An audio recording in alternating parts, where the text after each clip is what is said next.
सदगुरु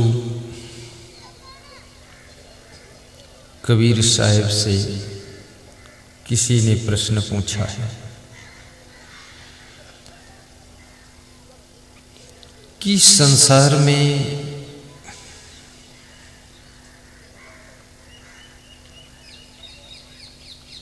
मनुष्य को जीवन कैसे जीना चाहिए। बहुत अच्छा प्रश्न है। इसी प्रश्न के उत्तर की तलाश सभी को है कि संसार में मनुष्य को जीवन कैसे जीना चाहिए, क्योंकि जीवन जीने का तरीका अगर ठीक हो तो जीवन में सुख बढ़ेगा, सुख आएगा। लेकिन जीवन में अगर दुख बढ़ रहा है तो इसका मतलब जीवन जीने का तरीका कुछ गलत है। गाड़ी चलाने का तरीका अगर ठीक है तो आराम से मंजिल पर पहुंच जाओगे, लेकिन गाड़ी चलाने का तरीका आपका गलत है तो सड़क के बजाय नीचे खेत तरफ गिराओगे गाड़ी, तो जहां पहुंचना वहां नहीं पहुंचोगे। जीवन भी एक गाड़ी है और जीवन ऐसी गाड़ी है, मनुष्य का जीवन बहुत सुंदर गाड़ी है।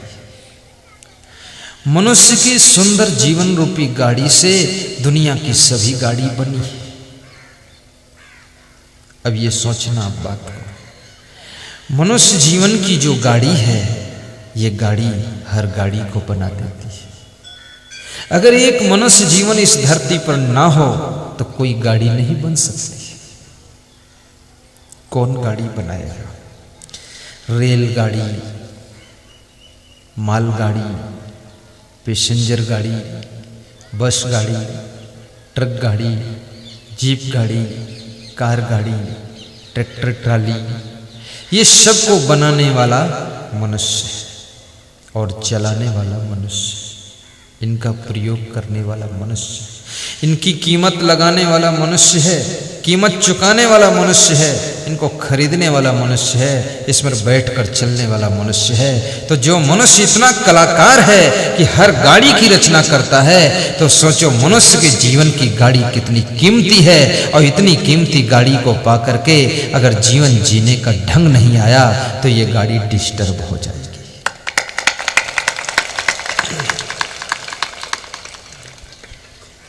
जैसे पेट्रोल की गाड़ी में केरोसिन ऑयल डाल दो, गाड़ी ठीक नहीं चलेगी। ये हमारे आपके शरीर की गाड़ी, इसमें दूध डालो तो ठीक चलेगी, पर दारू डालो तो डिस्टर्ब करेगी।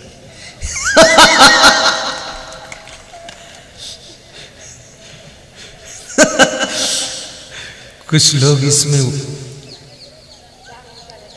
जिस चीज से ये गाड़ी चलती है वो चीज नहीं डालते। यहां तक मैंने देखा है भारतवर्ष में दूध बेचने वाले लोग दूध बेचते, सबको दूध पिलाते हैं, द्वार द्वार पर जाकर के डिब्बा खोलकर दूध नाप कर देते हैं, 1 लीटर, 3 लीटर, 2 लीटर, सबको दूध देते हैं। कभी कभी दूध में थोड़ा पानी भी मिला देते हैं, लेकिन दूध देते हैं। सबको दूध रूपी अमृत बांट रहे और पैसा भी लेते हैं। दूध सबको पिलाते हैं, सबको देते हैं, पैसा लेते हैं। और उनका कितना दुर्भाग्य है कि अपने जीवन की गाड़ी में उसी पैसे से वे दारू खरीद कर डाल देते हैं। तो जिंदगी की गाड़ी को डिस्टर्ब, दूसरों को दूध पिलाया और स्वयं को दारू पिलाया, सबको तो सही लाइन दिखाया और अपने लिए रास्ता उल्टा चुन लिया, इसलिए जिंदगी डिस्टर्ब हो गई। याद रखना, सबको भी दूध पिलाओ और स्वयं भी दूध पियो, और दूध ना हो तो अमृत वाणी पिला दो और अमृत वाणी का पान करो, तो जिंदगी आपकी धन्य हो जाएगी।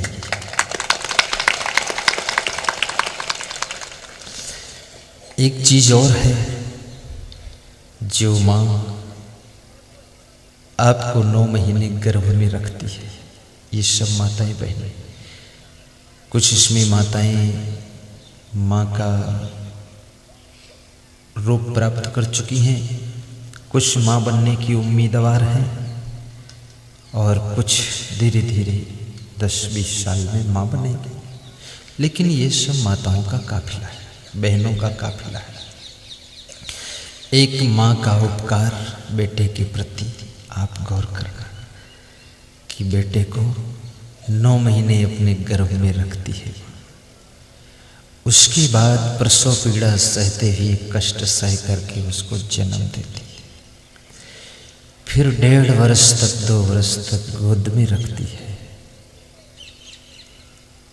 बहुत सेवा करती है, अपना दूध पिलाती है। माँ का खून, माँ का रक्त, माँ की स्तनों में ऐसा सिस्टम लगा है कि वहाँ रक्त पहुँच करके वो दूध में परिवर्तित हो जाता है, रूपांतरित हो जाता है और ऐसा वो दूध बनता है कि बच्चे के लिए फुल टॉनिक है, उसको और कुछ पीने खाने की ज़रूरत नहीं, बच्चा दूध पी ले, सब तत्व मिल जाते हैं उसको। इसलिए बचपन में आप देखते हैं बच्चा कितना स्वस्थ, कितना तंदुरुस्त, कितना मस्त, कितना सेहत से पूर्ण रहता है। वो न दाल खाता है, न समोसा खाता है, न कचौड़ी खाता है, न पकौड़ी खाता है, न आलू बंडा खाता है और न तो जलेबी खाता है, न पोया खाता है। तुम जवान हो तो ये सारा कचपच खाते हो, सब डिस्टर्ब होता जा रहा है। लेकिन वो बच्चा केवल माँ का दूध पीता है, उसकी सेहत देखिए, वो दारू भी नहीं पीता है, बीड़ी भी नहीं पीता है, लौंग इलायची कुछ नहीं, केवल माँ का दूध, माँ का दूध बस। जब भूख लगती है तो माँ उसे पिला देती है। जिस माँ का दूध पी करके हम जवान होते हैं, बड़े होते हैं, बलवान होते हैं, तो कम से कम उस माँ को जिंदगी भर गाय और भैंस का दूध आधा लीटर पिलाते रहो, उसको पानी समय पर देते रहो। उस बूढ़ी माँ को धक्का मत मारना, दुख मत देना, जिसने अपने रक्त को दूध में परिवर्तित करके तुमको पिलाकर तंदुरुस्त बनाया है। अब कम से कम तुम जवान हुए हो, तुम्हारी माँ कमजोर हुई है, बूढ़ी हुई है, डोकरी हो गई है, तो उसको गाय और भैंस का दूध पिला करके तंदुरुस्त बनाए रखना, ताकि तुम्हारी माँ कमजोर ना हो। और उस माँ को कभी धक्का मत मारना, क्योंकि दुनिया की सभी देवियों की कितनी ही पूजा कर डालो, कोई फल तब तक नहीं मिलेगा जब तक अपने घर की जीती जागती देवी जिसने तुमको जन्म दिया है उस माँ का सम्मान नहीं करोगे, तब तक कोई देवी तुमको आशीर्वाद नहीं दे सकती।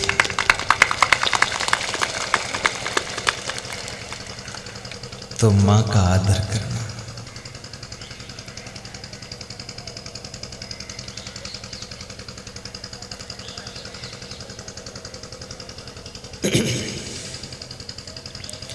प्रातः काल उठी के रघुनाथा,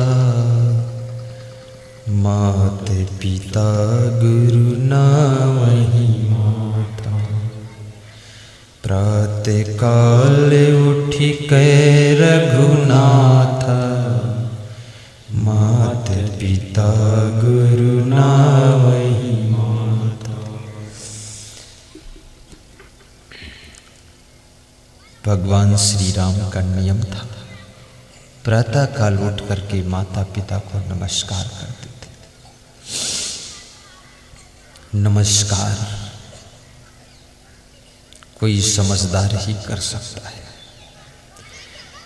जिसका अहंकार मर चुका है, जिसका विवेक जागृत हो चुका है, वो नमस्कार करने में संकोच नहीं करता है। अपने से बड़ों को प्रणाम करने से जीवन के परिणाम सुंदर हो जाते हैं। कभी भी प्रणाम करने में शर्म संकोच मत करना। मैं आपसे निवेदन करूंगा, भाव के साथ में प्रणाम कर लेना। माता पिता को, दादा दादी को, साधु संत को, गुरु महात्मा को प्रणाम करने में कभी चूकना मत। तुम जिनको प्रणाम करते हो उनका जो तप है उनका जो पुण्य है उसका 10वां अंश आपको प्राप्त हो जाता है। तो सदगुरु कबीर साहब से किसी ने प्रश्न पूछा है कि संसार में मनुष्य को कैसे जीवन जीना चाहिए। बात को समझना सभी लोग, गौर करना। तो कबीर साहब कहते हैं कि 5 बातें याद रखना चाहिए। नंबर 1 आपा तजय, नंबर 2 हरि भजय, नंबर 3 नक्शिक तजय विकार, नंबर 4 सब जीवन से निर्वैर रहे, नंबर 5 साधु मता है सार। 5 बातें सदगुरु कबीर साहब ने बताया है। नंबर 1 आपा तजय। साहब कहते हैं कि आपा छोड़ो। आपा यानी अभिमान छोड़ो, आपा यानी मोह छोड़ो, आपा यानी जो सारी चिंता अपने ऊपर लाद रखा है तुमने उसको छोड़ो। आपा तजय। आज मनुष्य काम से नहीं थकता है बल्कि अधिक चिंता करने से थकता है।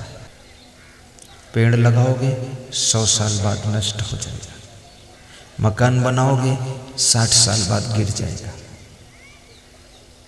कपड़ा खरीद कर लाओगे 3 साल में फट जाएगा, बहुत सुंदर जूते लाओगे साल भर में नुच जाएंगे, फट जाएंगे। तुम गाड़ी लाओगे 6 साल में टूट जाएगी। मनुष्य दुनिया में जो भी कमाता है, बनाता है, करता है वो सब नाशवान है। लेकिन याद रखना, मनुष्य जिस शरीर से ये सब कार्य करता है वो शरीर भी नाशवान है। नाशवान से नाशवान ही तो हो सकता है। ये शरीर भी नाशवान है। नाशवान से जो भी बनाओगे वो भी नाशवान बनेगा।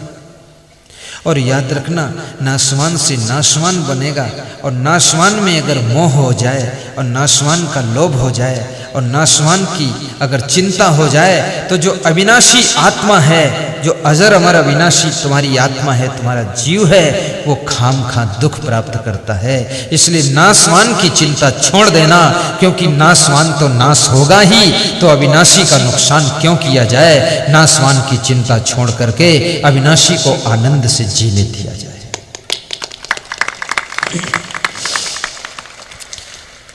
तुम शरीर नहीं हो, याद रखना।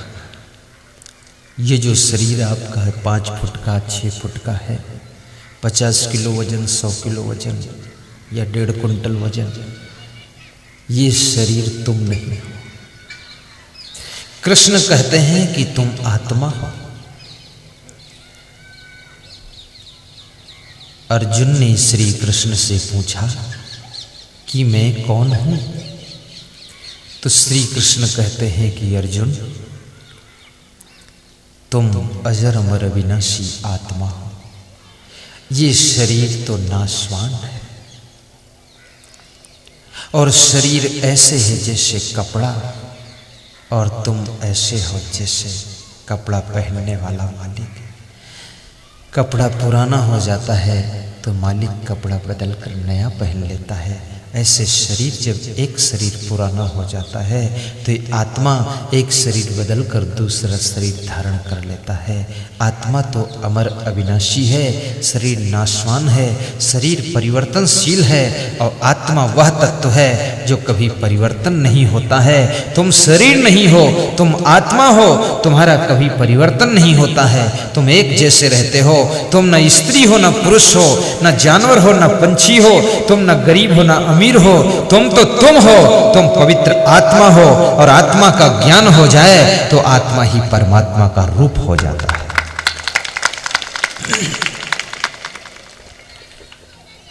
सभी लोग ध्यान रखना, बच्चों को कंट्रोल रखना, बच्चों को जाने भी मत देना, हल्ला मचाने भी मत देना, क्योंकि जितने जवान आए हैं उससे ज्यादा बच्चे आए हैं। और उनका नाम बच्चा इसलिए है क्योंकि उनको बचाना पड़ता है। जब खुद बचने लग जाए तो उन्हें बच्चा नहीं कहा जाता, फिर वो जवान हो जाता है। इसलिए बच्चा उनको कहा जाता कि उनको बचाना पड़ता है, और बचाओगे नहीं तो हल्ला मचाएंगे, और हल्ला मचाएंगे तो हमको सत्संग नहीं करने देंगे, तुमको सुनने नहीं देंगे। इसलिए हर आदमी एक एक बच्चा पकड़ के बैठो। उस बच्चे की टांग अपनी टांग से रुमाल से बांध लो, जाने ना पाए। जब जाएगा तो तुम्हारी टांग भी खींचेगी तो पकड़ लेना, अन्यथा तुम ध्यान से सुनने लग जाओगे, चुपचाप खिसक जाएगा, क्योंकि बच्चा तो बच्चा है। तरीका बता दिया हूं। जिनके पास रुमाल ना हो तो क्या करेंगे? दूसरे के धोती में बांध दो। कुछ कंट्रोल करो और थोड़ा हंस करके सुनना, मुस्कुरा कर सुनना। बहुत गंभीर चेहरा बनाकर मत बैठना, ऐसा ना लगे शमशान घाट में आए। सत्संग तो उत्सव है, सत्संग मरघट नहीं है। सत्संग तो मेला है, उत्सव है, महोत्सव है। खुश होकर के सुनो। अगर सुख पाना चाहते हो तो कोई सदगुरु की शरणा ले लेना। राम भगवान को भी विश्वामित्र की शरणा लेना पड़ा था, राम को भी वशिष्ठ के चरणों में जाना पड़ा था, कृष्ण को संदीपन गुरु के चरणों का दास बनना पड़ा था। याद रखना, हमें आपको भी कोई विश्वामित्र जैसे गुरु की खोज करना पड़ेगा, कबीर के शरण में जाना पड़ेगा, या कोई संदीपन जैसा गुरु ढूंढना पड़ेगा, तब जीवन में सुख आएगा। और याद रखना, जब गुरु ढूंढ लेना तो गुरु से दीक्षा ले लेना, और जब दीक्षा लेना तो अपनी इच्छा को उनके चरणों में सौंप देना। फिर स्वतंत्र तुम नहीं हो, फिर गुरु दीक्षा पा गए, यानी अब गुरु की इच्छा से तुम्हें कार्य करना है। और गुरु दीक्षा जब लिया जाता है तो गुरु दक्षिणा भी दिया जाता है। 51 रुपये, 101 रुपये, जो भी श्रद्धा अनुसार। तो 101 रुपया जो दिया जाता है, 51 रुपया दिया जाता है, या 21 रुपया दिया, तो इसमें जो 20 के बाद 1 रुपया और लगता है, 21 बनता है। तो 1 रुपया ये क्या है? यानी गुरु दीक्षा लेना तो 1 रुपया का मतलब है साथ 1 रुपया इसलिए है कि 1 रुपये में 100 पैसा होता है, 100 पैसा होता है। और 100 पैसा का मतलब 100% होता है, 100%।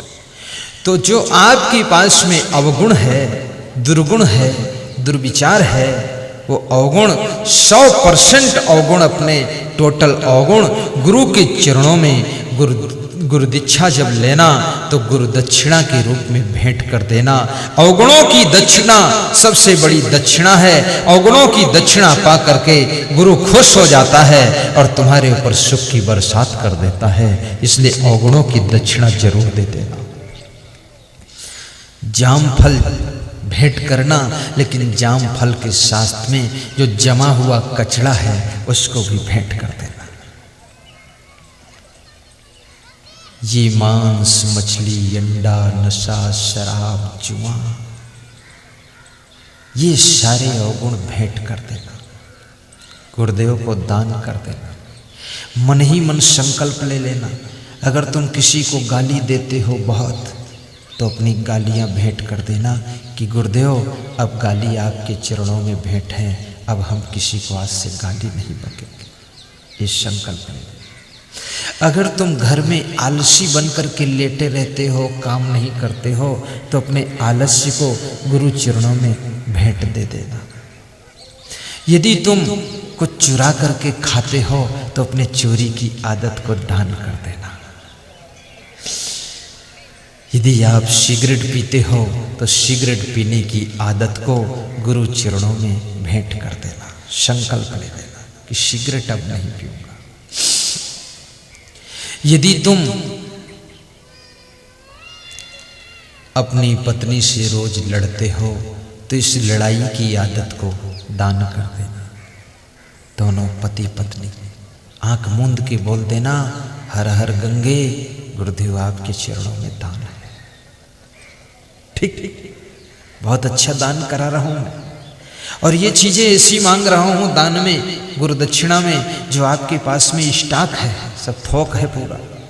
हाँ, कमी नहीं है, बहुत है। आपको अगर बहुत गुस्सा आता हो, बहुत जल्दी मूड गर्म हो जाता हो, तो अपने गुस्सा की आदत को दान कर देना। याद रखना, गुस्सा से बहुत नुकसान होता है। जिस समय तुम गुस्सा बहुत करते हो, क्रोध बहुत करते हो, उसी समय तुम अशांत होते हो और दुखी होते हो। इस बात को याद रखना। जब तुम्हें बहुत ज्यादा क्रोध आता है तब तुम्हें बहुत दुख होता है। उस क्रोध में अगर कोई गलत कदम उठा दिया तो इसके परिणाम में जिंदगी भर दुख उठाते हो। क्रोध में भाई भाई से टकराव हो जाता है। क्रोध के कारण पति पत्नी में मनमुटाव हो जाता है। क्रोध के कारण सासुर दामाद में तनाव हो जाता है।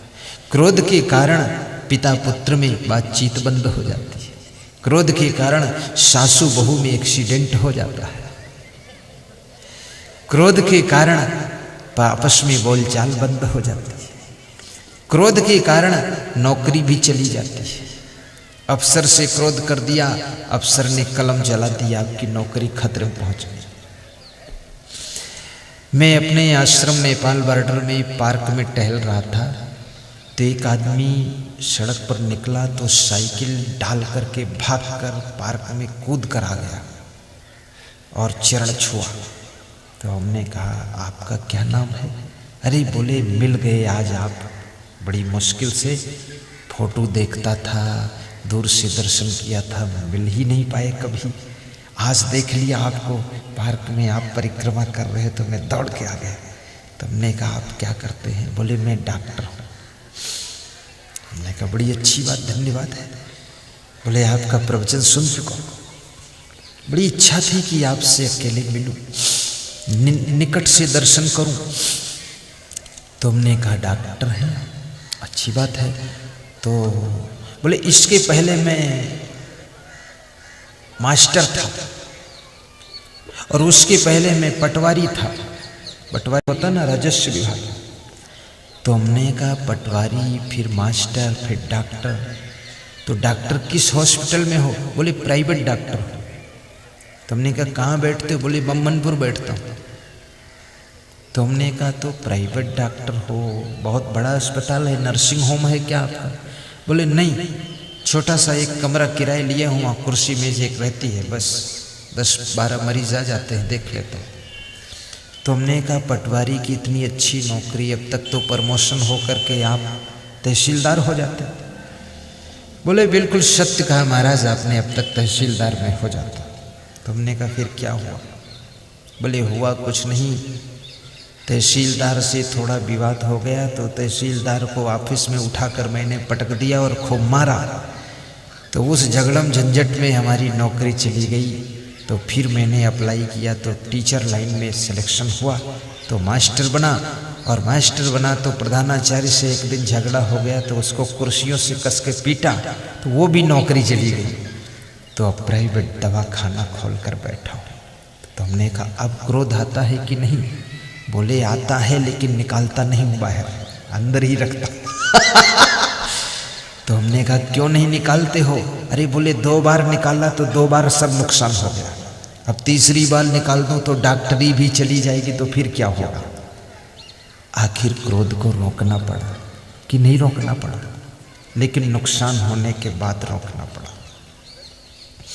भाइयों और बहनों, याद रखना, अपने घर में जब सांप प्रवेश करता है तो सांप भी सीधे होकर प्रवेश करता है। आप अपने घर में आना, बिल्कुल सीधे साधे भोला भाला बनकर आ जाना।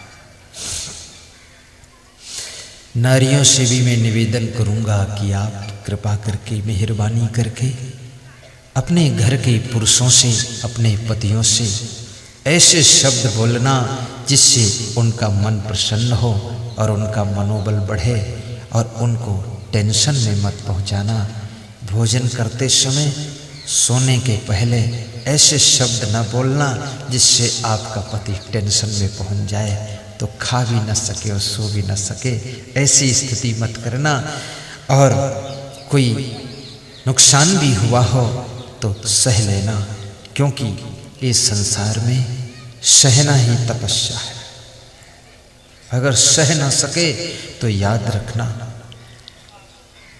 विवेक की बहुत बड़ी जरूरत है जिंदगी के अंदर। भगवान श्री कृष्ण का परिवार 56 करोड़ यादव थे। कितने थे? 56 करोड़।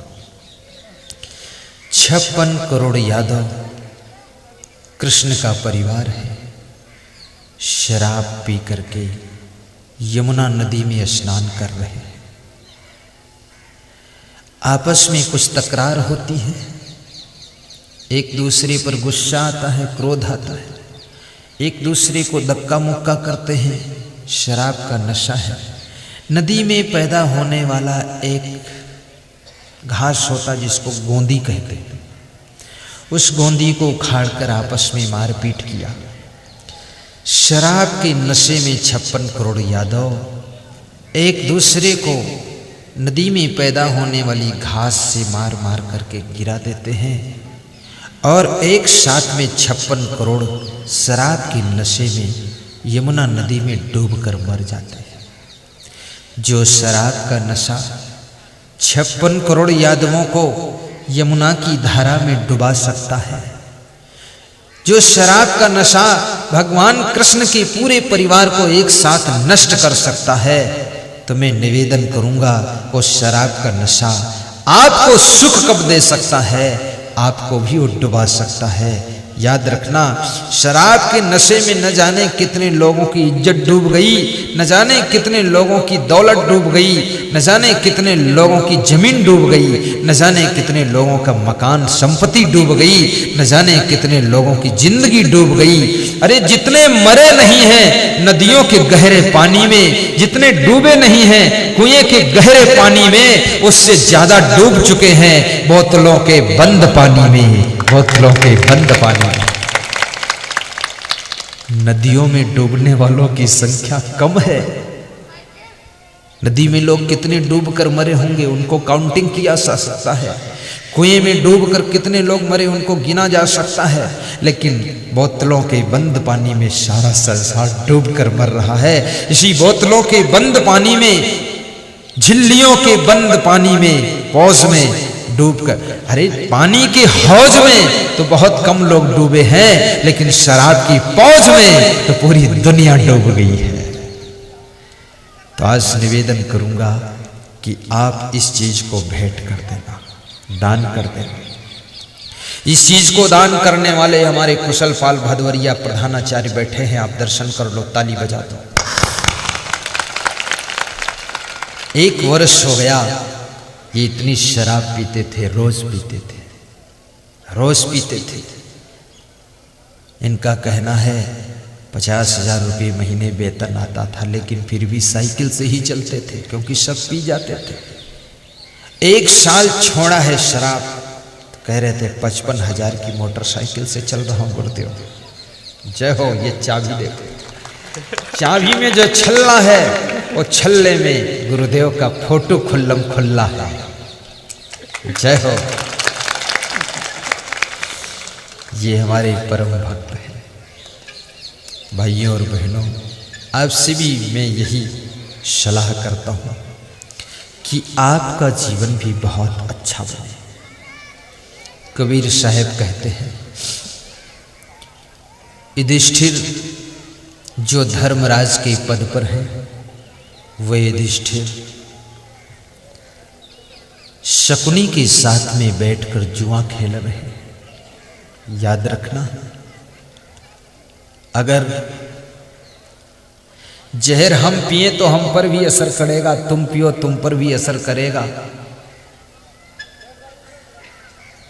धर्मराज है युधिष्ठिर और जुआ खेलने बैठ गए। धर्मराज को जुआ नहीं खेलना चाहिए, लेकिन खेलने बैठ गए, आदत थी।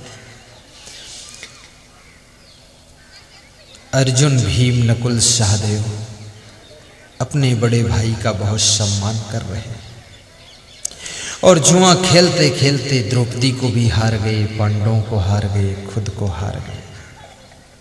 जब द्रौपदी को हार गए, द्रौपदी को भरी सभा में नंगा किया जा रहा है। दुशासन द्रौपदी की साड़ी खींच रहा है।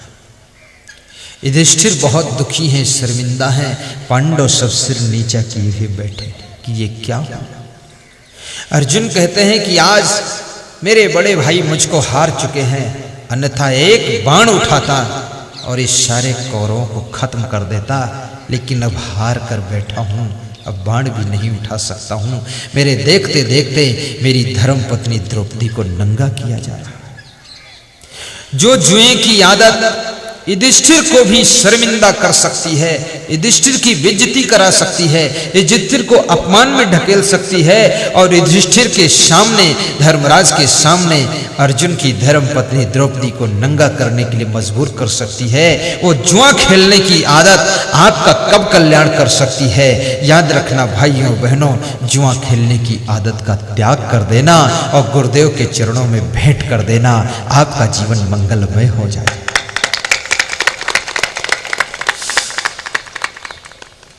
मंगल भवन अमंगल हारी, द्रिवहु सुदशरथ अजीर बिहारी। मंगल भवन अमंगल हारी, सुदशरथ अजीर बिहारी। मंगल भवन अमंगल हारी, द्रिवहु सुदशरथ अजीर बिहारी। जय जय जय गुरु देव तुम्हारी, मंगल भवन अमंगल हारी। बातें समझी में आई अब हमारी, झूठी है सारी दुनियादारी। बातें समझ में आई अब हमारी, झूठी है सारी दुनियादारी। संसार के सत्य को समझने के लिए भी पूरी जिंदगी बीत जाती है, संसार का सत्य समझ में नहीं आता। एक बालक कह रहा है अपने गुरु से, अपने इष्ट देव से कि बात समझ में आई अब हमारी, झूठी है सारी दुनियादारी। एक बालक, ध्यान देना, बहुत अच्छी कथा है। सब शांति से बैठे रहना, कोई बोलना मत। जितना चुपचाप बैठोगे, जितना खुश रहोगे, उतना अच्छा सत्संग होगा। एक बालक किसी महान गुरु के पास में रोज दर्शन करने जाता है। एक दिन अचानक 1 सप्ताह तक दर्शन करने नहीं पहुंचा। गुरु के मन में भी उस बालक के प्रति प्रेम हो गया, तो गुरु को याद आने लगी कि वो बालक क्यों नहीं आया। ऐसा होता है। आप जिस गुरु का दर्शन हर वर्ष करते हों, जैसे हमारे उतनवाड़ के बाबूलाल जी, अब वे हमारे परम भक्त हो गए। पहले वे भी किसी और के भक्त थे, लेकिन उन्होंने अब गुरु को ढूंढ लिया। और अब ये प्रेमसर में सत्संग हो, नड़ावद में सत्संग हो, और बीजरपुर सत्संग हो, ये कलमुंडा में सत्संग हो, बिंदी बड़ोदिया में सत्संग हो, और ये बाबूलाल न दिखाई दे श्योपुर में, तो मुझे याद आएगी कि बाबूलाल क्यों नहीं आए। कभी कभी मैं पूछता हूँ जो हमारे परम भक्त हैं कि वो क्यों नहीं आए। आना जरूरी है। तो वो बालक 7 दिन लगातार नहीं पहुंचा, 1 सप्ताह तक। जब 1 सप्ताह तक नहीं गया तो गुरु को याद आने लगी।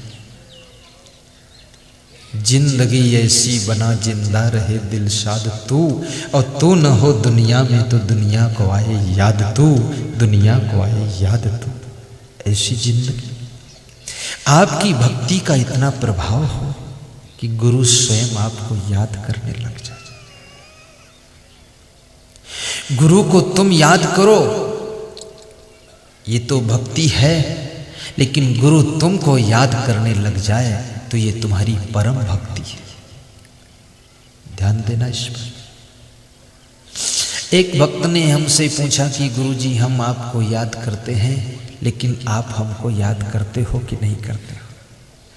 हम तो करीब करीब आपका गले में लॉकेट पहना है मैंने, तो इसमें भी दर्शन करता हूँ, पेन में दर्शन करता हूँ, और घर में फोटो लगा उसमें दर्शन करता हूँ, रोज़ याद करता हूँ, लेकिन आप कभी हमको याद करते हो कि नहीं? ऐसा पूछा उसने। भक्त लोग भी परीक्षा लेते हैं ना गुरु की, कि हम तो गुरु का ध्यान लगाएं। भक्त चाहता है हम गुरु का ध्यान लगाएं, लेकिन गुरु कम से कम हमारा ध्यान तो रखे। वो हमारा ध्यान न लगाए लेकिन ध्यान रखे तो कि शिष्य का क्या हुआ, भक्त हमारा कहाँ है। तो मैंने कहा याद रखना, इंजन और मोटर ये दो होते हैं। तो इंजन के ऊपर जो पुली चढ़ी होती है और मोटर के ऊपर पुली चढ़ी होती है, तो इंजन की पुली बड़ी पुली होती है और मोटर की पुली छोटी पुली होती है। जब इंजन की पुली एक राउंड करती है तो जो मोटर पर चढ़ी हुई पुली है वो 150-200 राउंड कर जाती है। तो याद रखना, तुम्हारा गुरु तो इंजन की पुली है, वो जब एक बार तुमको याद करता है तभी तुम उसको 200 बार याद करते हो। अगर एक बार वो राउंड ना करे तो तुम 200 बार राउंड कैसे करोगे? वो एक बार याद करता तो 200 बार तुम याद कर लेते हो। तो ऐसी तुम्हारी भक्ति परिपक्व हो जाए कि तुमको गुरु याद करने लगे।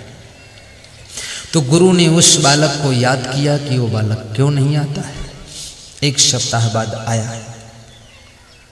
गुरु ने कहा, रे तुमने तो इतना प्रेम लगा दिया, अब एक सप्ताह अब्सेंट हो गए, आए नहीं, तुम्हारी याद आती रही। तो बालक बोला, गुरुदेव आपकी भी याद आती थी हमें, लेकिन हम आते नहीं थे। बोले तुम याद करते थे, आते क्यों नहीं थे? बोले हमारा विवाह देखने के लिए कुछ लोग आए थे, तो उसमें हमें रुकना पड़ गया। तो गुरु ने कहा, तुम्हारा विवाह? तो बेटा आज से तुम हमसे चले गए, अब विवाह तय हो गया, अब तुम मेरे नहीं रह गए। 1 महीने के बाद वो बालक फिर गुरु के पास में 1 महीने तक नहीं पहुंचा। अब गुरु बहुत याद किया, घड़ी याद किया, लेकिन बालक नहीं गया। 1 महीने के बाद गया तो गुरु ने पूछा, 1 महीने एब्सेंट रहे, इतना लंबा इंतजार करवाया, कहाँ रुक गए? बोले अब वो विवाह का ऐसा। फिर वो बालक विवाह हुआ तो विवाह होने के 1 साल तक नहीं आ पाया। तो गुरु ने बहुत याद किया, बहुत याद किया, मन के अंतर तारों से स्मरण किया। तो 1 साल के बाद वो बालक आया, वो भक्त आया। तो गुरु ने कहा, 1 साल तक तुम गैप कर दिए, नहीं आए, कहाँ रहे? तो बोले विवाह हो गया है, जिम्मेदारियां बढ़ गई गुरुदेव, अब मौका नहीं मिलता है, इसलिए कम आ पाता हूँ, बाकी आपका ध्यान करता हूँ। तो गुरु ने कहा, विवाह हो गया, कम आ पाते? तो कम क्यों आ पाते हो? बोले अब पत्नी है और एक छोटा बच्चा भी आया है आपकी कृपा से, तो उसकी देख रेख करना पड़ता है। तो गुरु ने कहा, बच्चा आ गया, अब तुम अपनी पत्नी से भी चले गए। तो बालक बोला, मैं आपसे भी चला गया और माँ बाप से भी चला गया, अपनी पत्नी से भी चला गया, तो महाराज अब मैं किसका रह गया हूँ ये बताओ, किसी का हूँ कि नहीं? तो मैं अपने बेटे का हूँ? बोले बेटे के भी नहीं हो। तो बोले क्या बात आप करते हो महाराज, मेरी माँ कहती है मेरा लाल है, मेरा पिता कहता है मेरा बेटा है, और मेरी पत्नी कहती है हमारा प्राणनाथ है, और मेरा बेटा वो भी कहता है मेरे पापा जी। आप कहते हो कि किसी के नहीं, हमारे तो पूरा परिवार कम है। तो गुरु ने कहा मैं परीक्षा संसार का सत्य तुमको दर्शन करा देता हूं। तो गुरु ने कहा कि मैं ऐसी तुम्हें दवा देता हूं कि तुम बेहोश हो जाओगे। तुम्हें सुनाई सब पड़ेगा, दिखाई पड़ेगा, लेकिन बोल नहीं पाओगे। और तब तुम देख लेना संसार का सत्य क्या है। संसार के सत्य को दिखाने के लिए गुरु ने करिश्मा कर दिया। मंत्र पढ़ा, एक बूटी पिलाया, वो बालक बेहोश हो गया। उसकी घर खबर कर दिया कि आपका बालक बहुत बीमार है, इसको ले जाओ इलाज करो। घर के लोग आए, इलाज शुरू हुआ, बालक अच्छा नहीं हुआ। तो महात्मा ने कहा कि आपका बालक तो अब बेहोश है, ये तो मर गया, इसके तो जान नहीं। तो घर के लोग रोने धोने लगे कि महाराज अब क्या होगा। तो महात्मा ने कहा एक उपाय है। बोले क्या उपाय है? कहा मेरे पास में एक जहर की पुड़िया है, जहर की। अगर उस छोटी सी पुड़िया को कोई खा ले तो वो मर जाएगा और बालक जीवित हो जाएगा। कोई खाएगा?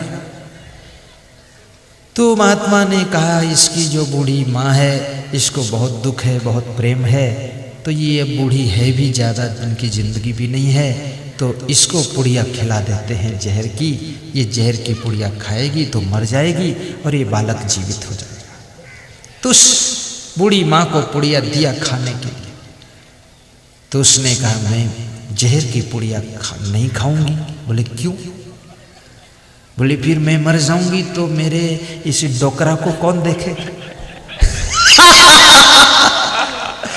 अब वो बालक बेहोश लेटा है, सुन रहा है, समझ रहा है।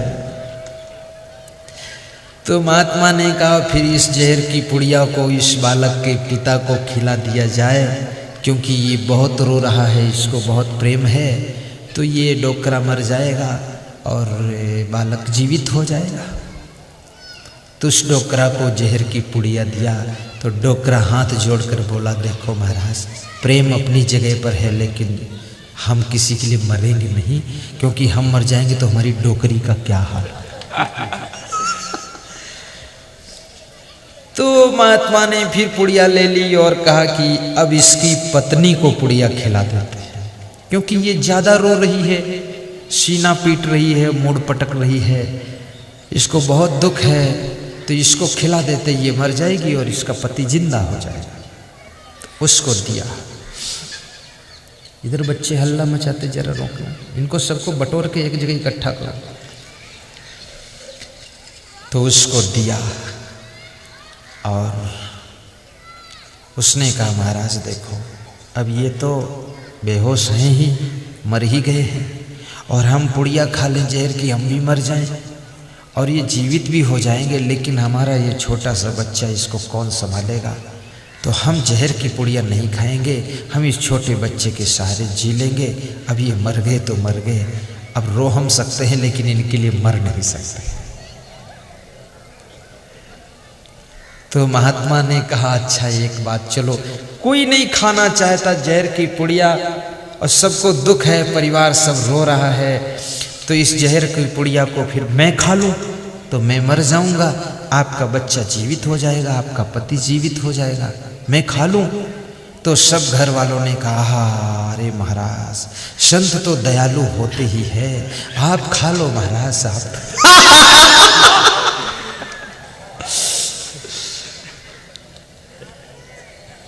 संत ने वो पुड़िया खोली।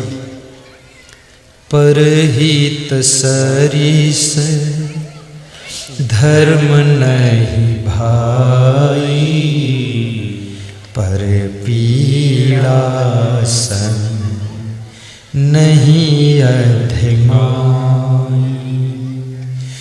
संत बिटप सरी तागिर धरणी, परहित हेतु इन्हीं की करणी। संत उसी का नाम जो है परोपकार करता है। धन्य है। संत ने पुड़िया खोली और खा लिया। संत उस पुड़िया को, जहर की पुड़िया को खा लिया और गिलास से पानी भी पी लिया। अब सब घर वालों को डर लग रहा है कि महात्मा मरेगा मरेगा मरेगा। और संत ने ज्यों ही जहर की पुड़िया खाया और पानी पिया, और उसी गिलास में थोड़ा पानी बच गया, जूठा पानी। उस पानी को उस बालक के ऊपर, चेहरे पर छिड़क दिया। तो बालक ने टप से आंख खोली और कहा राम राम राम राम, जय गुरुदेव जय गुरुदेव। उठकर बैठ गया।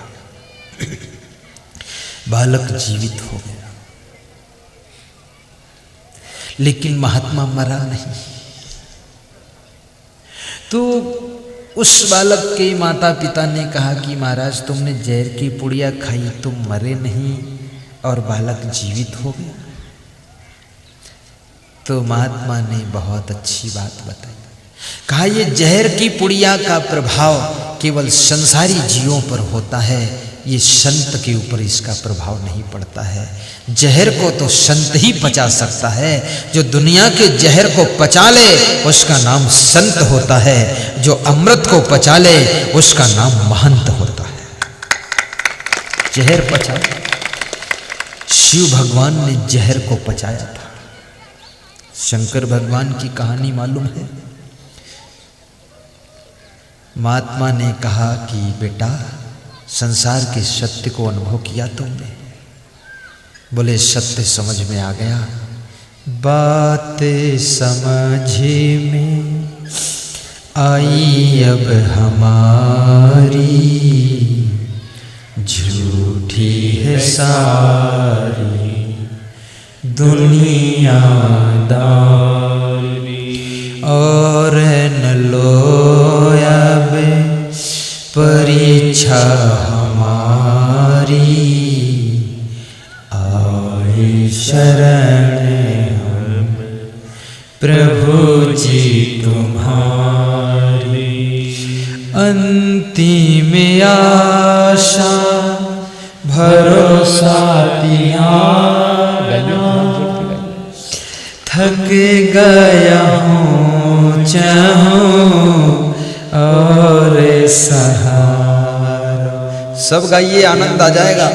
अंतिम आशा भरोसा तिहारा, थक गया हूँ चाहूँ और सहारा।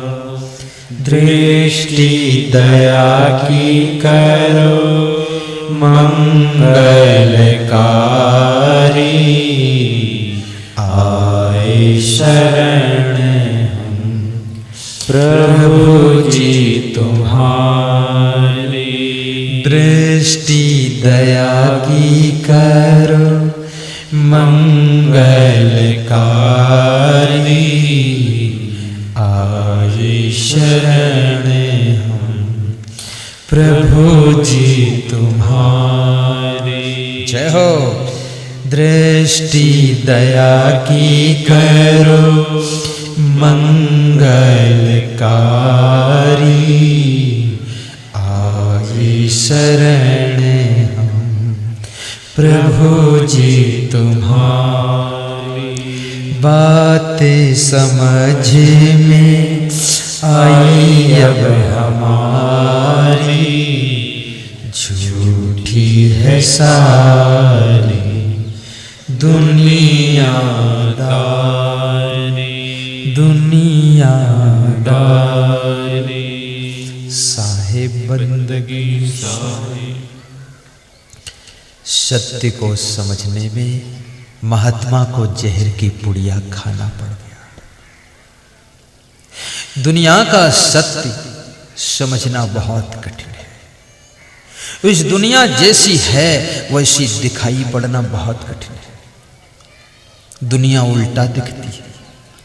जहां जल है वहां थल, जहां थल है वहां जल, जहां दुख है वहां सुख, जहां सुख है वहां दुख दिखता है। मैं गुजरात गया, मेरे साथ छोटे छोटे संतों को गुजरात के भक्तों ने देखा तो एक भक्त के घर की महिलाएं बहुत जोर फूट फूट कर रोने लगी। तो मैं सोचा क्यों रोती हैं, मैंने पूछा क्यों रोती हो, तो उन्होंने बताया आपके साथ छोटे छोटे संत हो गए, इनकी जिंदगी का क्या होगा। हमने कहा इनके लिए रो रही हो, अरे इनकी जिंदगी तो अमृत हो गई, जो संत हो गया उसके दुखों का अंत हो गया और उसका जीवन बसंत हो गया। अब क्या फर्क है तुम उनकी। अब उसको समझ में आया कि साधु जीवन में कहाँ कहाँ भटकेंगे, कहाँ कहाँ जाएंगे, क्या जिंदगी बीतेगी, कहीं खाने को मिले न मिले। हमने कहा वाह, फकीरों की दुनिया ये जब है निराली और सदा उनके चेहरे पे रहती है लाली।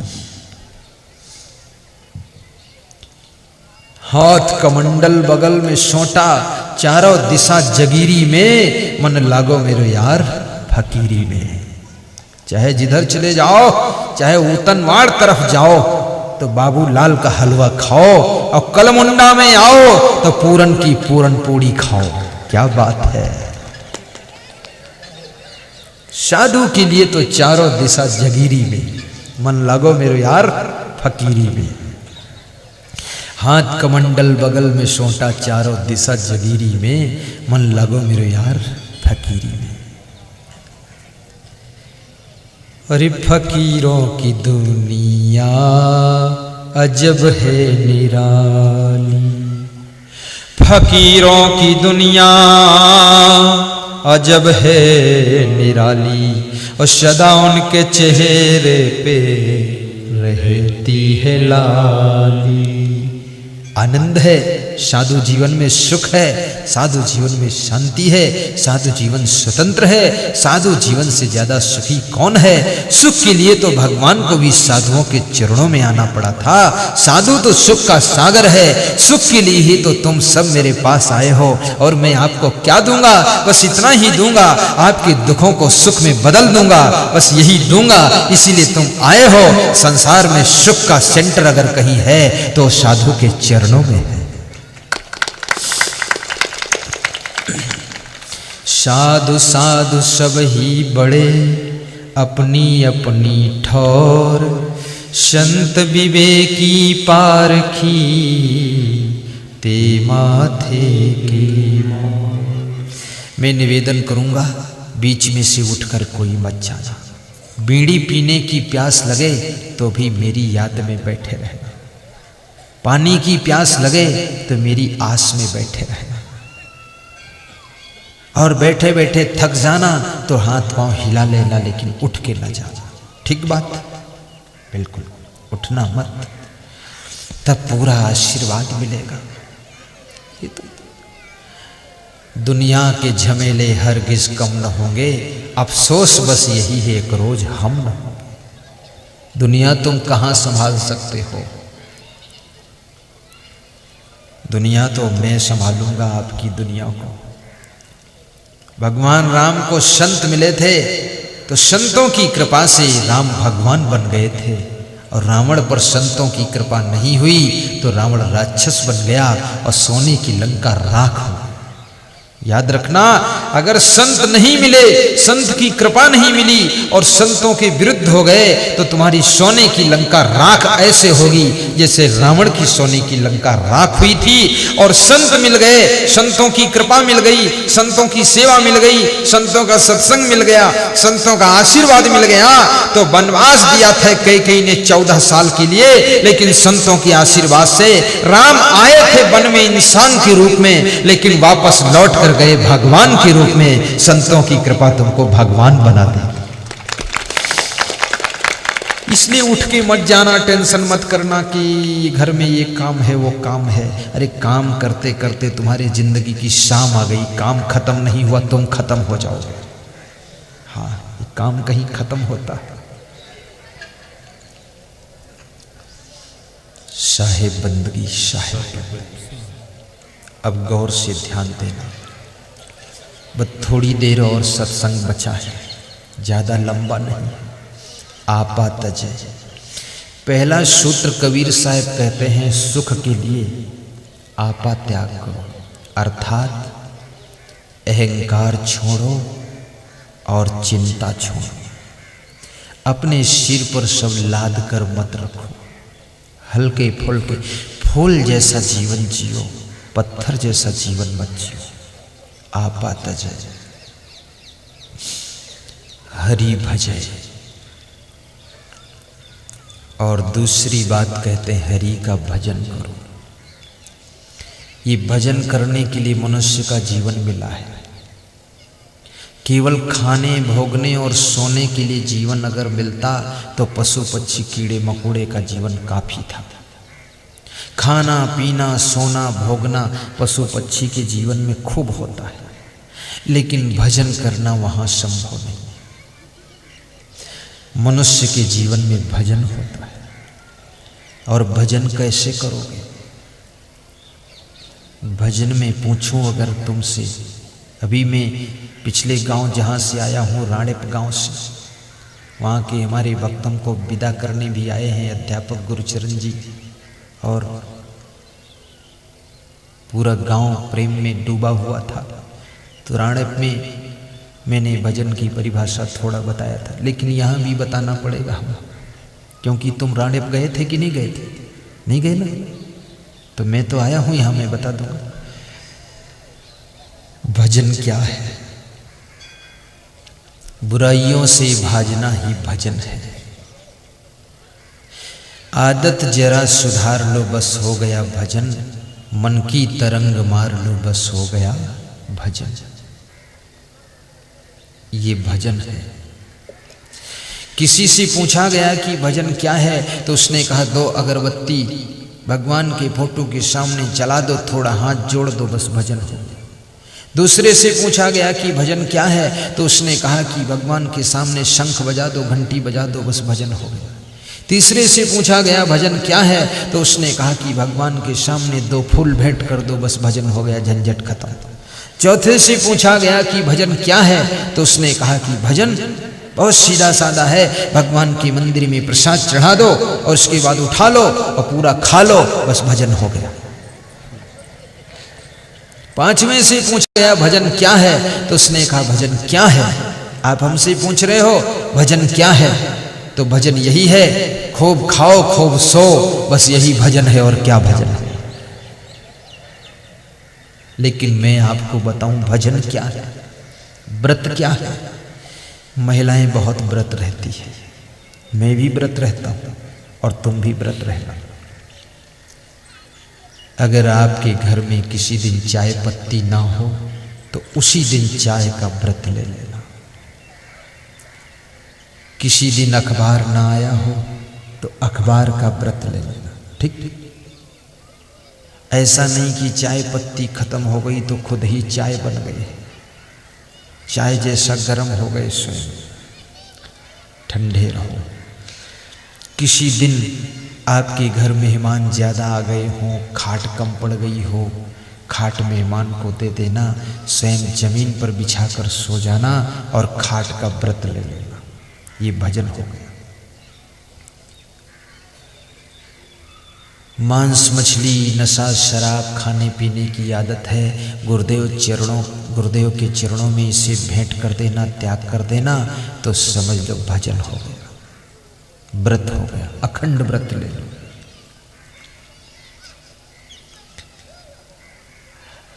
आपको आलस्य बहुत आता हो, आलस्य को त्याग कर दो, तो आलस्य का व्रत ले लो कि आलस्य कभी नहीं करूंगा। आप गाली बकते हो तो गाली का त्याग कर दो और कह दो गाली का व्रत ले लेता हूं। मांस मछली का व्रत ले लो, अंडा का व्रत ले लो, मुर्गा का व्रत ले लो, शराब का व्रत ले लो, बीड़ी का व्रत ले लो, सिगरेट का व्रत ले लो, आलस्य का व्रत ले लो, गुस्सा का व्रत ले लो। जिसका व्रत रहना चाहिए, उपवास रहना चाहिए, उसका उपवास तो बहुत कम लोग रहते हैं। ज़्यादातर लोग दाल चावल सब्जी रोटी का व्रत रहते हैं और उसके बाद खूब बीड़ी पीते हैं। जिस दिन व्रत रहते हैं उस दिन डबल सिगरेट पीते हैं। उनसे पूछो सिगरेट क्यों पी रहे हो, व्रत हो? तो कहते हैं अब तो सिगरेट का ही आज सहारा है, बाकी भोजन तो करना नहीं। तो सिगरेट का व्रत कब लोगे? बोले सिगरेट का कहीं व्रत लिया जाता है, ये तो जन्म जन्म की बूटी है और कभी नहीं ये छूटी है। लेकिन इसका व्रत ले लेना। लड़ने की आदत हो, लड़ने की आदत का व्रत ले लेना। परस्पर प्रेम का व्रत ले लो कि सदैव प्रेम रखूंगा। गम खाने का व्रत ले लो। सरल स्वभाव का व्रत ले लो। सहनशीलता का व्रत ले लो कि कोई कुछ कहेगा तो सहन कर लो, सहन शक्ति बढ़ाओ। गम खाना भी दुनिया में जरूरी है। गम समान भोजन नहीं जो कोई गम को खाए, अम्बरीश गम खाइया दुर्वासा बिललाए। शिव जी के बारे में मैंने सुना है कि शिव जी जब समुद्र मंथन हुआ, 14 रत्न निकले, अमृत भी निकला, अमृत देवताओं ने पान कर लिया। जब जहर निकला तो कोई पीने के लिए तैयार न हुआ, तो शिव जी ने कहा लाइए मैं जहर पी लेता हूँ। तो जिन्होंने अमृत पिया वह सब देव कहलाए, लेकिन जिन्होंने जहर पिया वह सब देवों के देव महादेव कहलाए। आपके घर में मंथन हो रहा है, घर में जो सुख है, जो सुविधा है, आराम है, उस आराम के अमृत को तो सब पी लेंगे, लेकिन जो कष्ट है, कठिनाई का जहर है, जो तकलीफ का पॉइजन है, उसको कोई पीना नहीं चाहता है। जो आपके घर में तकलीफ के पॉइजन को, कष्ट के जहर को पीने के लिए तैयार हो जाए और पीकर हजम कर जाए तो समझ लेना वो आपके घर में छिपा हुआ महादेव है, शंकर का अवतार है। याद रखना, कितनी गौरा की पूजा करो, लेकिन अगर सासू की सेवा नहीं कर सकी तो गौरा का भी आशीर्वाद नहीं मिलेगा। और ये गौरा की पूजा क्यों आसान है? किसी भी मूर्ति की पूजा आसान है, क्योंकि चाहे उल्टा पूजा करो, चाहे सीधे करो, चाहे जैसे करो, चाहे कंजूसी से करो, चाहे कम करो, चाहे ज़्यादा करो, मंत्र बोलो, चाहे भूल जाओ, चाहे उल्टा पलटा बोलो, चाहे फूल चढ़ाओ, चाहे ऊपर जो है धतूरा चढ़ा दो, कुछ चढ़ा दो, लेकिन भगवान की मूर्ति, देवी देवता की मूर्ति कुछ नहीं कहती है। लेकिन अपने सास ससुर को तुम अगर कम शक्कर डालकर दूध दोगे तो बोलेगा कि शक्कर कम है, फिर दाल में नमक कम होगा तो बोलेगा दाल में नमक कम है, फिर बोलेगा चावल कच्चा है, बोलेगा रोटी सूखी है, बोलेगा सब्जी कड़वी है। तो तुम इसलिए जीवित व्यक्ति की सेवा करने में चूक जाते हो और ये मूर्ति की सेवा करने में सफल हो जाते हो। लेकिन मैं सच में कहूँगा कि मूर्ति की सेवा करते करते जीवित मूर्ति की सेवा करने की आदत बन जाए, तब आपके जीवन में सुख और शांति की बरसात होगी। आपके घर में जो आपके सास ससुर बूढ़े हैं उनकी सेवा कर देना, दुख मत देना, क्योंकि जब बहू को घर में आना होता है ना तो सासू को बहुत खुशी होती है, सासू की चाल बदल जाती है।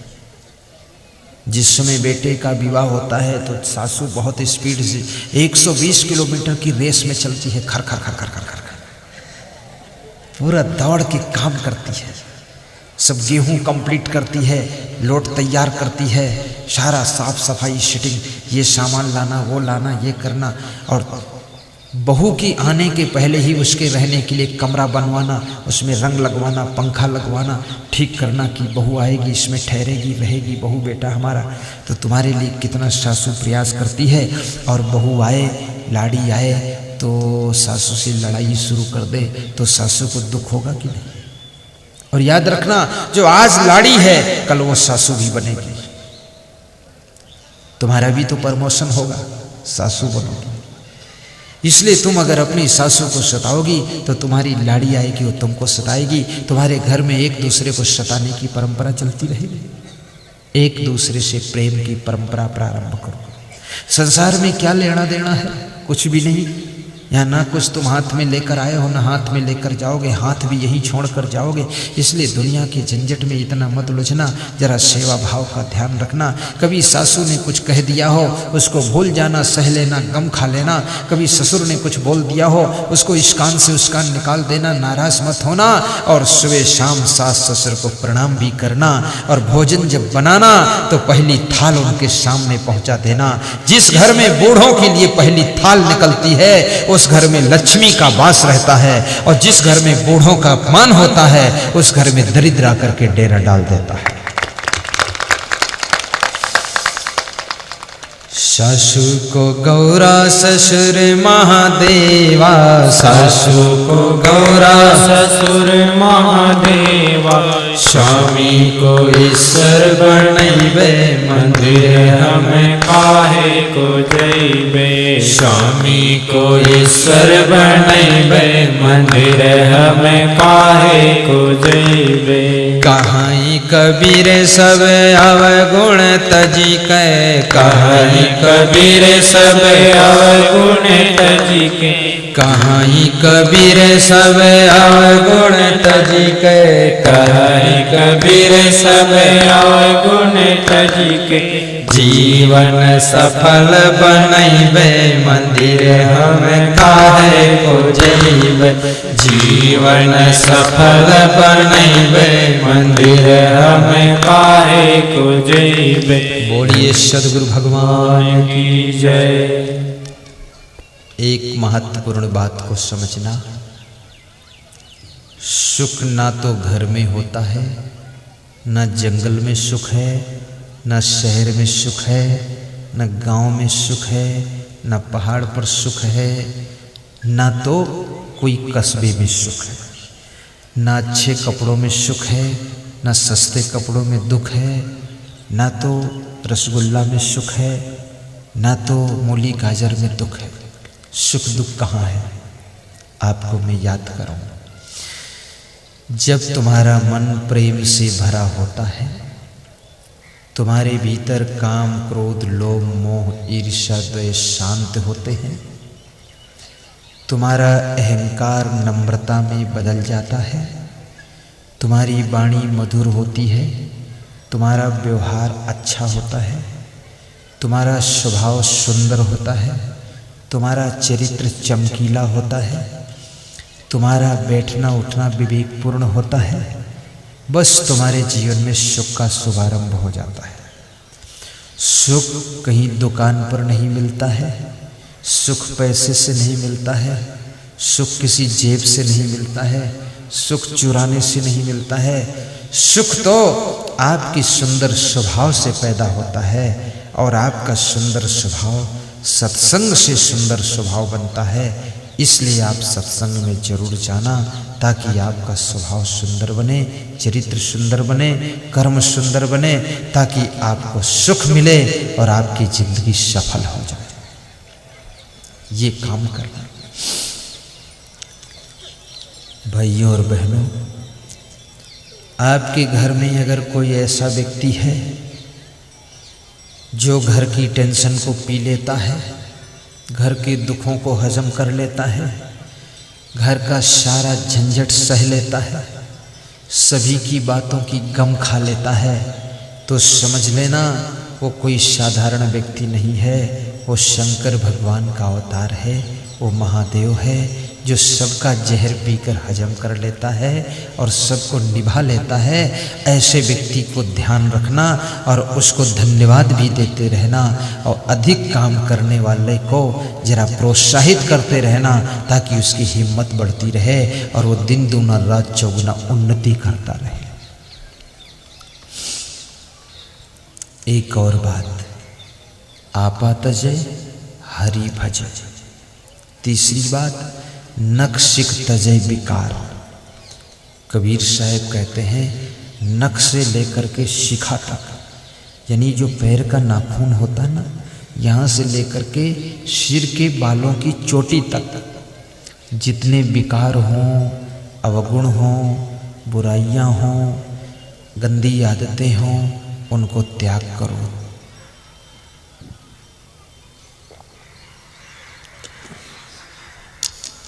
मनुष्य को दुख कौन देता है?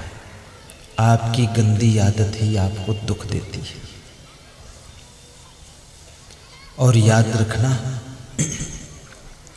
आदत बनाने वाले आप हैं, आदत छोड़ने वाले आप हैं, आदत से दुख पाने वाले आप हैं, आदत को त्यागने वाले आप हैं, आदत बढ़ाने वाले आप हैं, आदत में कष्ट पाने वाले आप हैं, और आदत को संकल्प लेकर के त्याग करने वाले भी आप हैं। इसलिए आप अपनी शक्ति को संभालो और इस गंदी आदत को छोड़ो, फिर देखो तुम्हारी जिंदगी में कितनी खुशहाली आएगी।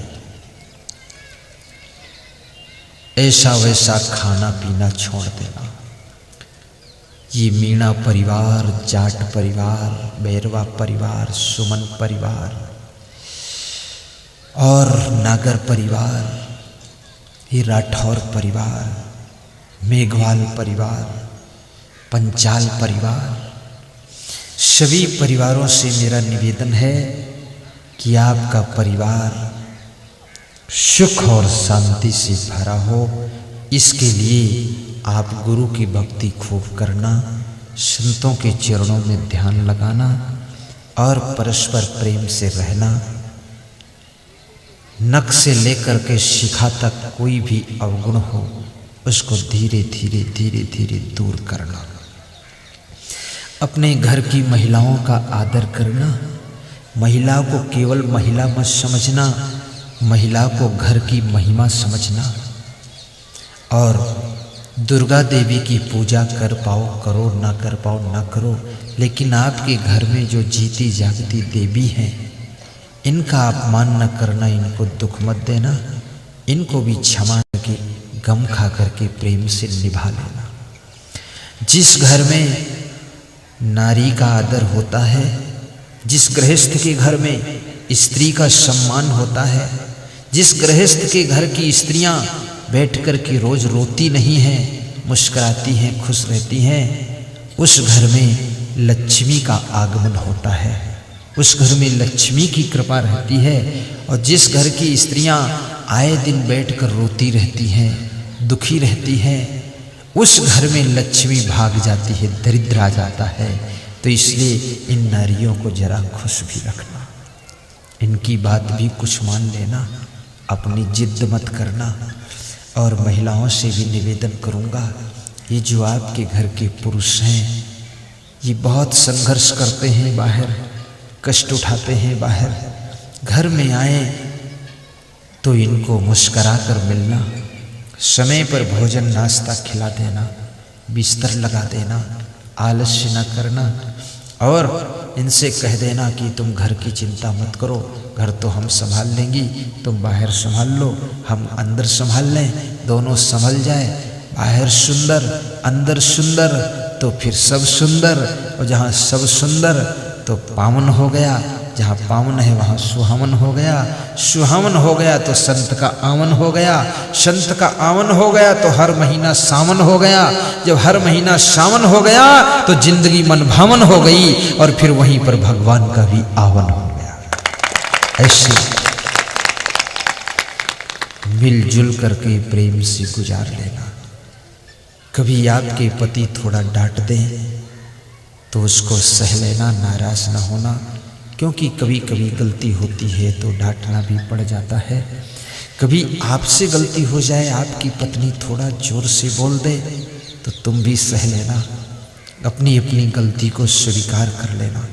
जो लोग अपनी गलतियां सहज स्वीकार कर लेते हैं, जो लोग एक गलती एक बार करने के बाद दोबारा नहीं दोहराते हैं, जो लोग अपनी गलती अपने आप दूर करने के प्रयास में लगे रहते हैं, जो लोग दूसरों की गलती की अपेक्षा अपनी गलती पर ध्यान ज़्यादा रखते हैं, ऐसे लोग जहाँ रहते हैं वहीं राम राज्य रहता है, वहीं स्वर्ग रहता है, वहीं सुख और संपन्नता रहती है, वहीं शांति और आनंद रहता है।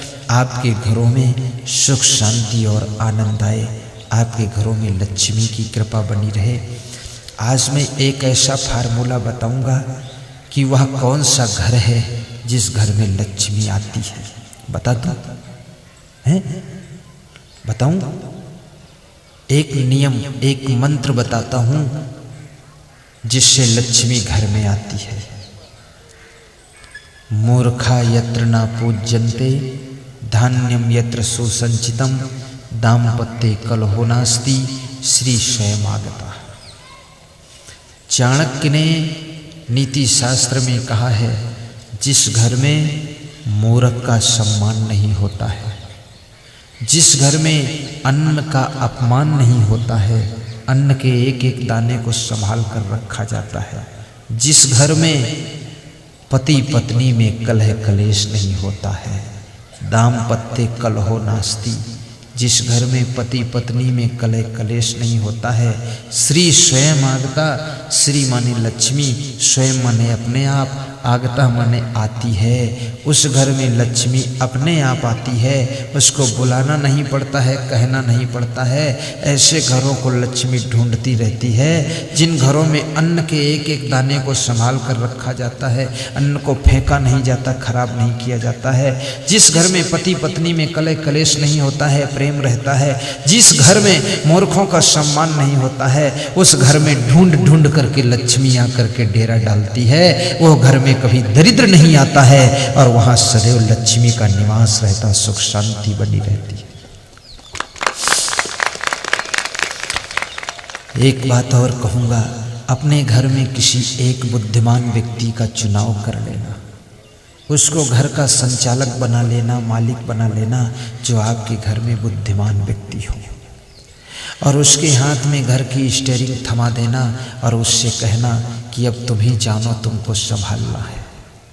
बुद्धिमान के हाथ, वो चाहे तुम्हारा बाप हो, चाहे बेटा हो, चाहे सासू हो, चाहे लाड़ी हो, चाहे कोई हो, चाहे देवर हो, चाहे पेवर हो, चाहे लेवर हो, कोई हो, लेकिन जो बुद्धिमान हो, बुद्धिमान, समझदार, सुलझा हुआ, विवेकवान, होशियार हो, उसके हाथ में स्टीयरिंग थमा देना।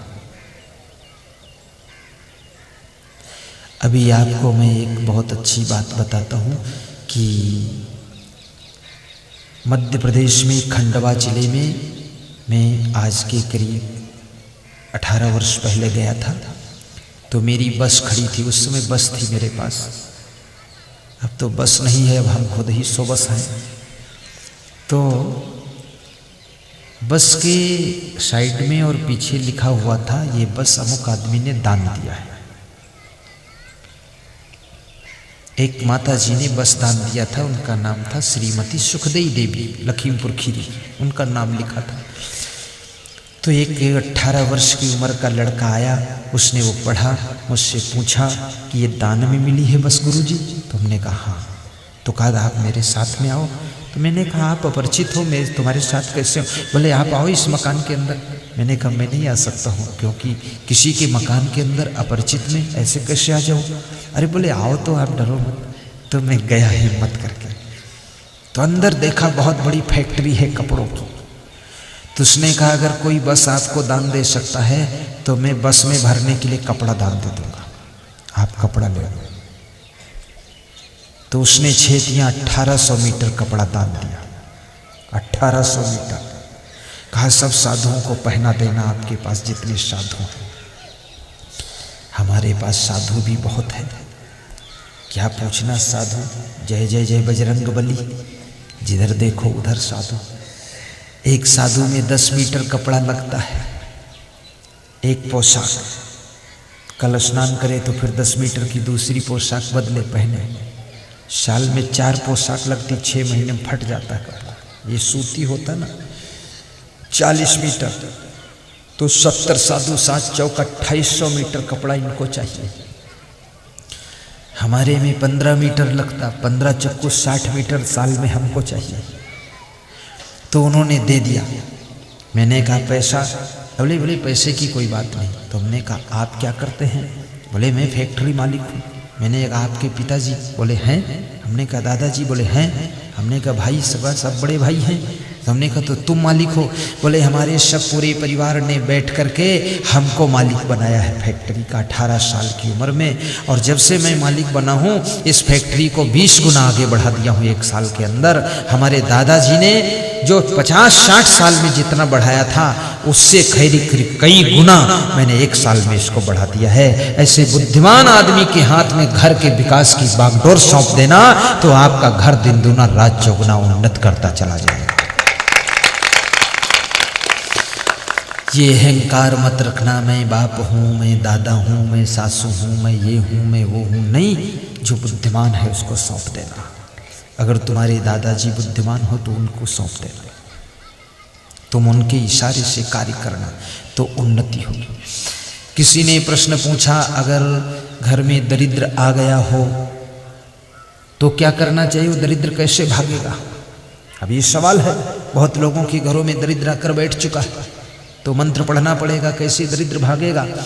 दारिद्र्य नाशनम दानम शीलम दुर्गत नाशनम अज्ञान नाशनी प्रज्ञा भावना भय नास्ति उद्योग नास्ति दारिद्र्यम जपतो नास्ति पातकम मौने च कलो नास्ति जागरतो नास्ति भयम। ये 2 मंत्र हैं, ये दरिद्र को भगाते हैं। मंत्र का अर्थ बताता हूं। दारिद्र्य नाशनम दानम, दान करने से दरिद्र का नाश हो जाता है। अब कैसे नाश होगा? जब तुम दान करोगे तो साधु संत मिलेंगे, साधु संत मिलेंगे तो तुम्हें ज्ञान मिलेगा, जब ज्ञान मिलेगा तो अज्ञान हटेगा, अज्ञान हटेगा तो आपकी गंदी आदतें बुराइयां हटेंगी, जब बुराइयां हटेंगी आलस्य हटेगा, आलस्य हटेगा मेहनत शुरू होगी, मेहनत शुरू होगी आमदनी शुरू हो जाएगी, आमदनी शुरू होगी दरिद्र भागना शुरू हो जाएगा, दरिद्र भागना शुरू होगा लक्ष्मी का आना शुरू हो जाएगा। तो दारिद्र्य नाशनम दानम ये फार्मूला है। इसलिए साधु की सेवा में दान भी करना चाहिए। दानी बनकर के जियो, कृपण बनकर के मत जियो। दारू पीने के लिए कंजूस बन जाओ, 1 पैसा मत खर्च करो। जुआ खेलना हो तो कंजूस बन जाओ, बुरे कार्यों में खर्च करना हो कंजूस बन जाओ।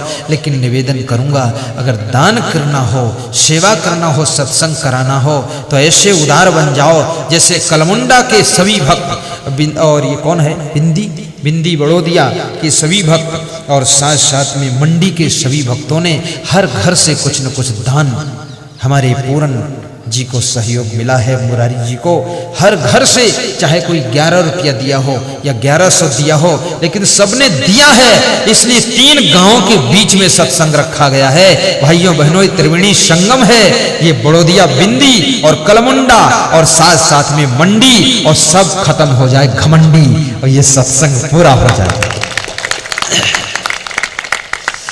सभी का सहयोग है इस सत्संग में। इस एक आदमी ने ये पहाड़ नहीं उठाया, ये तो निमित्त बन गए हमारे पूरन जी और हमारे मुरारी जी, लेकिन सहयोग सभी का है। तन मन धन सबने लगाया है। इसलिए मैं गुरुदेव जी से याचना करूंगा कि सबके घरों का दरिद्र भाग जाए, सबके घरों में लक्ष्मी आए, सुख शांति आए, ऐसी मैं शुभकामना करता हूँ। आपा तजय हरि भजय नखसिक तजय विकार, सब जीवन से निर्वैर रहे। साहेब कहते हैं कि सभी जीवों से प्रेम करना, निर्वैर रहना, नफरत ना करना। प्रेम बहुत बड़ी चीज़ है। परिवार में एक दूसरे से प्रेम रखो, पड़ोसी से भी प्रेम रखो। शुभ काम। राम भगवान ने रीछ भालू बंदरों से भी प्रेम किया था, तो क्या तुम इंसान से भी प्रेम नहीं कर सकते हो? प्रेम का वातावरण बनाना और गम खा लेना, अहंकार को छोड़ देना, तो प्रेम जीवित रहेगा। प्रेम त्याग चाहता है, त्याग के बिना प्रेम मर जाता है। अपने सुख का त्याग तुम जिसके लिए करते हो उससे तुम्हारा प्रेम बना रहता है। अगर दूसरे के सुखों को तुम छीनते हो तो प्रेम की मृत्यु हो जाती है और नफरत जीवित हो जाती है। इसलिए थोड़ा जीवन में त्याग रखना। अपनी पत्नी के लिए अपना सुख त्याग करो, अपनी माँ के लिए सुख त्याग करो, अपने पिता के लिए, भाई के लिए, देवर के लिए, जेठ के लिए, सबके लिए सुख त्याग। जो अपना सुख सबके लिए त्याग देता है वो सबके प्रेम का अधिकारी बन जाता है। जो सबका सुख छीनना चाहता है वो सबके नफरत का शिकार बन जाता है। राम ने भरत के लिए राजगद्दी छोड़ी तो भरत ने राम के लिए भी राज्य सब छोड़ दिया। नंदी ग्राम में जाकर राम जी राज्य छोड़कर वनवास चले गए तो भरत जी राजगद्दी छोड़कर नंदी ग्राम चले गए। दोनों भाइयों में त्याग, भाई भाई में छोटी छोटी चीज के लिए लड़ाई न करना, आपस में कम खा लेना, एक दूसरे के थोड़ा ज़्यादा मिल जाए ऐसी भावना रखना, तो आपके घर में सुमत रहेगी। और जहाँ सुमत तहाँ संपत्ति नाना। गाओ चौपाई गाओ, ये चौपाई गा दो फिर छुट्टी दे दूंगा, क्योंकि तुम थक गए होगे बैठे बैठे। छुट्टी दे दूं? चलो छुट्टी दे देता। जहाँ सुमति तहाँ संपत्ति नाना, जहाँ कुमति तहाँ विपत्ति निधान। जहाँ सुमति तहाँ संपत्ति नाना, जहाँ कुमति तहाँ विपत्ति निधान। जहाँ सुमति तहाँ संपत्ति नाना, जहाँ कुमति तहाँ विपत्ति निधान। जहाँ सुमति है वहाँ संपत्ति है, जहाँ कुमति है वहाँ दुख है। आपके घरों में सुमति आए, समता आए, ऐसी शुभकामना करता हूँ। और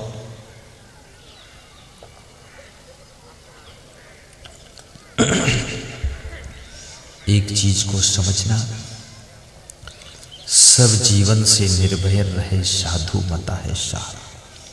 सदगुरु कबीर साहब बड़े निर्भय पुरुष थे, महापुरुष थे।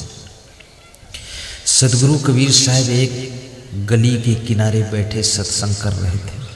कोई नौयुवक आया, उसने कबीर साहब को लात मार दी। इतने बड़े महान पुरुष को लात मार दी।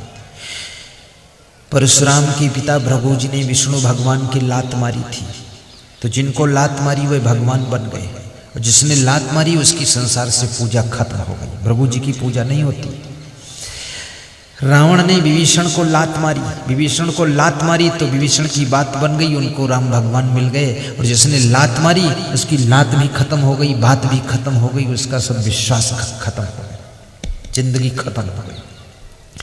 कबीर को लात मारी एक नवयुवक ने, तो कबीर बूढ़े थे, 120 साल की उम्र तक कबीर का जीवन रहा है। 100 वर्ष की जिंदगी में लात मारी। बुजुर्ग थे, कमजोर थे, कबीर लुढ़क गए, गिर पड़े, उठकर फिर बैठ गए, सत्संग करने लगे। तो जो श्रोता सत्संग सुन रहे थे उन्होंने पूछा, इसने लात क्यों मारी? आपकी आज्ञा हो तो इसको मैं पीटूं? तो कबीर साहब ने कहा, उसने लात मारी, लात उसने क्यों मारी ये विषय उसका है, मेरा नहीं। मेरा विषय तो सत्संग है, सत्संग सुनो। उसने लात क्यों मारी उसका फल उसको मिलेगा, हमने लात सह ली, सहने का फल हमको मिलेगा। कबीर साहब ने फिर सत्संग शुरू कर दिया। वो नवयुवक घूमते घूमते 2 घंटे बाद लौट करके आया, पूछते पूछते, और सबसे पूछा, कबीर साहब कहाँ हैं? कबीर साहब कहाँ हैं? कबीर साहब कहाँ हैं? तो किसी ने बताया, कबीर साहब वहाँ हैं, कबीर साहब वहाँ हैं, वहाँ हैं, वहाँ हैं। वो बैठे, कबीर साहब बैठे सत्संग कर रहे हैं। तो कबीर साहब के पास में शर्माते शर्माते संकोच करते करते पहुँचा और चरण छू करके प्रणाम करके क्षमा मांगने लगा कि अभी मैंने आपको लात मारी थी, मैं अपने घर से निकला हूँ आपको गुरु बनाने के लिए, लेकिन मेरी गलती जो मैं पहचान न पाया, आपको लात मार कर लुढ़का दिया, तो आप क्षमा करना और मुझे गुरु दीक्षा देना, शिष्य बना लेना। तो कबीर साहब मुस्कराए, उन्होंने कहा, क्षमा तो उसी समय कर दिया था, क्षमा उधार नहीं रखी जाती, क्षमा तत्काल कर दी जाती है। और जो क्षमा करता वो बड़ा होता है, और जो क्षमा कराता है वो छोटा होता है। याद रखना, मैंने पहले ही क्षमा कर दिया था, अब क्षमा बाकी नहीं है। दीक्षा लेना है ले लो, पश्चाताप मत करो लात मारने का, क्योंकि 2 पैसे की हंडी लेवे, ठोंक बजाए दाम तब देवे, बड़े दाम का हीरा भाई क्यों न परीक्षा लेकर लाई। और सोचो, मिट्टी की हंडी खरीदने जाते हो, 2 पैसे की लेते हो, 1-2 रुपये की हंडी, तो उसको भी पीट पीट करके देख लेते हो, पक्की है कच्ची है, ठीक है कि नहीं ठीक है। तो आपको जब गुरु बनाना है, इतना मजबूत गुरु बनाना है, तो लात मार कर ठोक कर देख लिया गुरु पक्का है कि कच्चा है, तो कोई बुरा नहीं है, तुम्हारा गुरु पक्का है, आओ चेला बन जाओ। कबीर साहब ने उससे बैर नहीं माना, उसको शिष्य बना दिया। इतने सहनशील कबीर साहब थे, इसीलिए कबीर साहब का दुनिया में नाम है। कबीरा खड़ा बाजार में मांगे सबकी खैर, ना काहू से दोस्ती ना काहू से बैर। कबीरा खड़ा बाजार में मांगे सबकी खैर, ना काहू से दोस्ती ना काहू से बैर। बोलिए सदगुरु भगवान की जय। भाइयों और बहनों, साधु मता है सार। पांचवी बात साहब कहते हैं कि संतों का विचार ही सार है। दुनिया में सुनना तो संतों की ज्ञान की बातें सुन लेना, उससे तुमको सुख मिलेगा, शांति मिलेगी। अब ये पांचों बातें कबीर साहब की पूर्ण हो चुकी हैं। सभी श्रोताओं से निवेदन करूंगा, सीधे होकर बैठ जाए, सीधे बैठो, घुटनों पर हाथ रख लो, पहली अंगुली अंगूठा जोड़ लो और 3 उंगलियां फैला लो और गर्दन सीधी कर लो।